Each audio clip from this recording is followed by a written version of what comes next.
Hi, I'm Joan Ruane, and I have been spinning and weaving with cotton for many, many years. And one of my favorite things to do is to dye the cotton lint. Now, the cotton lint is when it has been harvested from the field, taken to the gin, and the seeds have been removed. Nothing else is done to it. It's just the seeds have been removed and a little of the debris of the leaves and twigs have been blown out. And then they pack it very, very tight. And they pack it into a bale, is what we call it, and it is weighing 480 pounds. It is so tight, and when we get the cotton, it is like this over here. That it is all compacted. And so what we need to do is we need to take and tease it.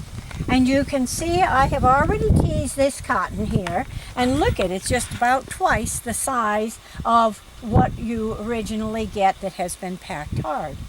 Now the first thing is that this cotton has oil and waxes in it. And as all of you know, you can't dye something when it has oil and wax in it. So we must remove that. So the first step that we're going to do is to take it to the boiling water with a little bit of Dawn and in the water, and we're going to place the teased cotton into the pot.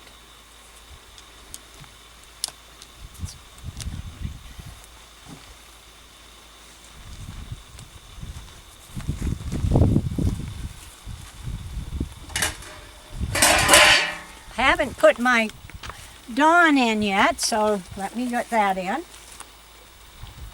If you notice, I am using a stainless steel pot. I'm going to carefully put it in, and using a spoon. I use a plastic spoon because then the dye does not stick to it.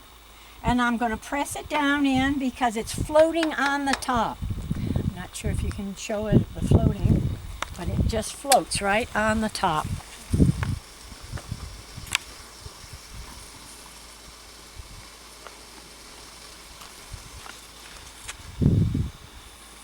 If you notice, I'm very careful that I don't let the dry lint cotton touch the flame that's underneath, because if it catches on fire, it will explode. And if you ever do it in the house, my suggestion is you turn off the burner before you start to put it into the pot. You do not ever want cotton lint to connect with an open flame, because it will, the same thing as an explosion, and you'll have cotton everywhere. Now, if you can see, it's simmering good, has a little bit of soap in it. I'm going to turn it down so that it is simmering, and I will leave it for 30 minutes. There it is. Well, every once in a while I'll come and I will poke it, but other than that, I am scouring it, and it will, you can already see the water is turning a tea color, and that is what you want. Okay. Now, let's talk about what I am going to do for dyeing. I am going to use Cushing dyes this time. The Cushing dye is a very easy dye. It is the Perfection Direct dye. It comes in a little vial like this. It will do up to 2 pounds. I usually only do a half a pound at a time. It's the easiest to handle, and that's what we've just put in the pot, was a half a pound. So it means that I will be able to do this 4 times from this little vial here. Many people say, well, haven't you used Procyon? Yes, I use Procyon sometimes.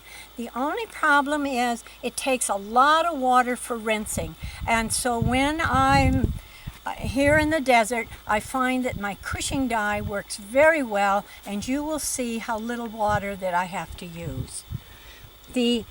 What I do is I will be dyeing the different colors. Then I will be putting it onto the carder, And I will be carding this together and making a pony, which you can see on how to make ponies on my other videos. I have other YouTubes, and you will see me carding and making ponies. What I will be creating is a heathered yarn. You cannot buy cotton heathered yarn on the market, so yours will be exclusive. Some of the precautions I already said: do not let lint get into the flame. I also keep with me, if I'm doing it indoors, I do use a mask, but since I'm outside and there's a nice breeze and the open air, and I'm not prone to having any problem with chemicals, so I don't have to wear it. But if otherwise, if you are, if you're inside, I suggest you use it. Make sure you have a very good pair of rubber gloves. Some people like those that have a lining in it. I find these are just fine, and they come up fairly high. And you'll appreciate having rubber gloves. If you get dye on your fingers, you're going to have to wash dishes for a week to get it off. So I think you're going to want to wear your gloves. Also, they are a source of insulation, so that when you are working with the real hot water, that will work. As I said before, you noticed I used Dawn. I just use a squirt of it. I don't want a lot of suds coming out, so it is just one little dose of that. And what it does, it helps to cut the grease and the oils on it. Make sure that you have pot holders handy. The pot holders, don't burn your fingers, because it's amazing how quick this will heat up the lids. And when you are moving it from one area to the other, make sure you have those. These are some of the colors that I have gotten already, and since I don't have a plum in here, I thought today would be a good time for us to do the plum color. Cut it, please. Hi, now we have got the lint all going in the pot, and what it is doing is scouring. I have another pot on, and if you'll notice, it's an enamel pot. Remember, I had a stainless steel or enamel pot when you are doing your dyeing. It should be in one or the other type. Now we're getting ready. In the other one, I'm bringing the water to a boil. And it is almost to a boil, so what I'm going to do is to start mixing my dyes. So I'm ready to put my scoured lint into it. So what I'm going to do first, though, so I won't forget it, I need to put 1/4 cup of salt. 1/4 cup of salt into the, just because I want it to pour, it doesn't like to pour, but here we go. And we're going to need 1/4 cup of salt, and it's going to go in the pot. So what's the salt going to do? It's going to open up the fibers so the dyes can go in much easier. So here we go. We got 1/4 cup of salt in here. I use a salt without iodine in it. If that's all you got, I find it's not a problem. So I'm going to bring it over here, and I'm just going to simply pour it in. Then I'll take and I'll stir it. And I'm still letting it come to a boil. Now I'm going to take the little jar, and I'm going to put some real hot water into it. About 1/2 cup. And that's just about boiling. Sometimes what I do is I have a little electric kettle, and I have that going so that I have the boiling water handy. And but this works fine. I've got the boiling water there. You need to put your dye into very hot or boiling water. So I'm going to open up the dyes very carefully. This is when, if you're at all sensitive to chemicals, this is when you should be putting your mask on. Be careful that you do not get it in your face. I'm going to put it in here, and this is 1/2 teaspoon. I'm going to stir it, and you can either stir it with your little measuring one, or I also keep just a little spoon for stirring. Make sure it's stirred well. Now we can go over to the pot. And we are going to rinse off the spoon first, so that I don't have. And I'm going to pour it in. I'm going to catch a little bit in here, rinse it out, pour it in, and there's the dye. Don't forget we've put salt in there, 1/4 of a cup. Then we have put the dye in that has been diluted, and it is ready. Now, what are we going to do next is that we're going to need to turn off this burner here. Turn it right down. That's what I'm going to do. And I'm going to put my gloves on because I'm going to be working with very, very hot water. I'm just going to set this on here for now. And you may like to see what we've got here in this pot. You can see that it is, see the color of it is a tea color. It's a light tea. Now, what I love to do is I'm going to walk it over. I have a strainer over there. It was a spaghetti strainer that I've had for many years. Remember I said pots get hot? That one is hot. I'm going to walk over here and I'm going to pour it in.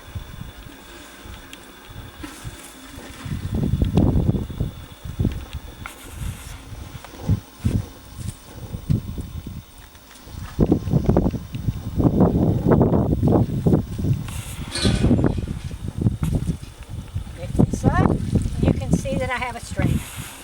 This works very nicely. Now I'm actually going to need a spoon to push it down because I think this is a little hot. Some people like to, now it's going to work out all right. Some people like to take and actually rinse it with water.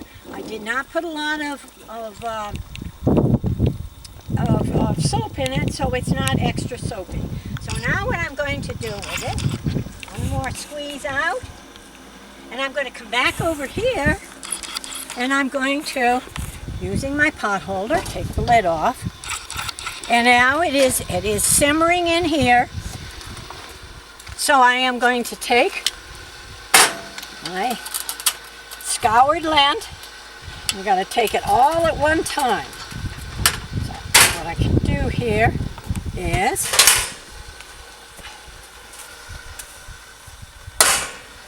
and come over here and look what I'm getting. Look at that. Remember we said we were going to do a plum? Does that look good to you? And I'm going to have to stir it. And there we have plum lint.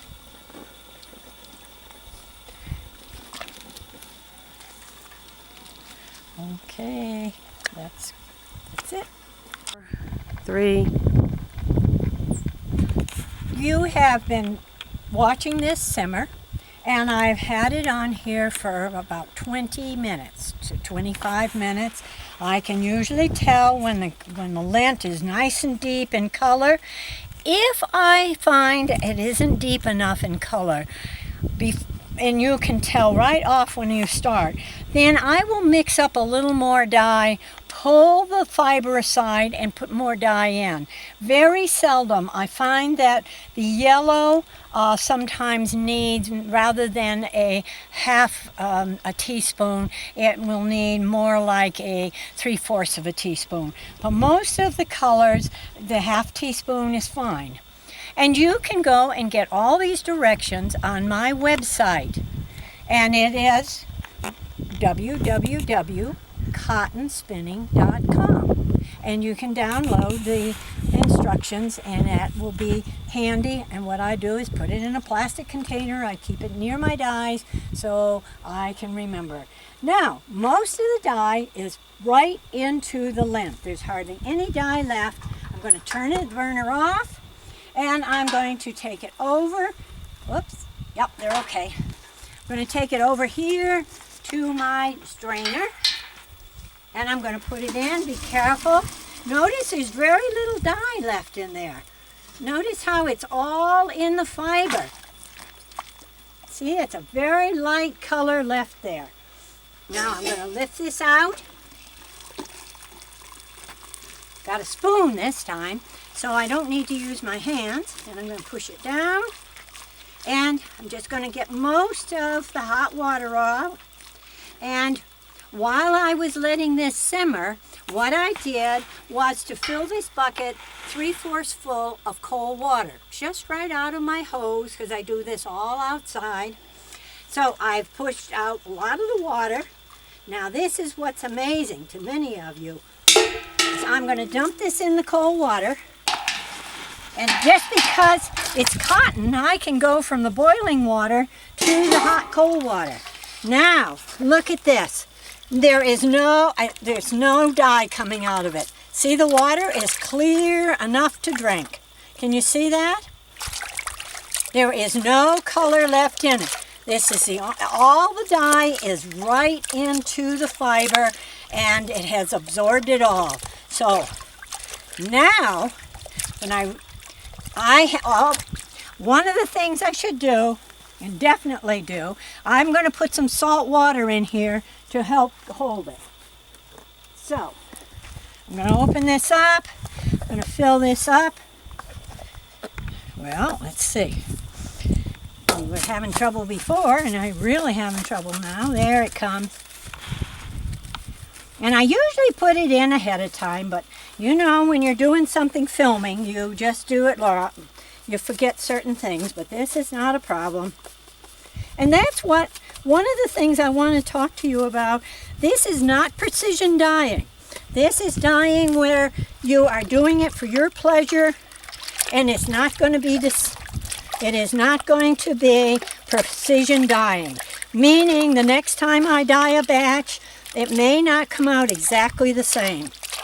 But that's all right for what I want to use it for the purpose of. And there we go. It's been in the salt water. Now, all I simply do, squeeze it out. And if you've got some screens, I line up my screens, I tease it out, and let it dry on the screen. As you can see, I tease it out, and if it's on a screen, then the air can come up from the bottom, and on the top, I let it dry till it's just a little moisture in it. Then I take it to the my dryer in the house, and I throw it into the dryer without putting it in a bag. And the whole ½ a pound will go in, and you turn it on high, and the next thing you know, as soon as it's dry, it's going to be all fluffed up. You can take it out. If you want to tease it a little more, you can, but it's ready for carding and ready to do.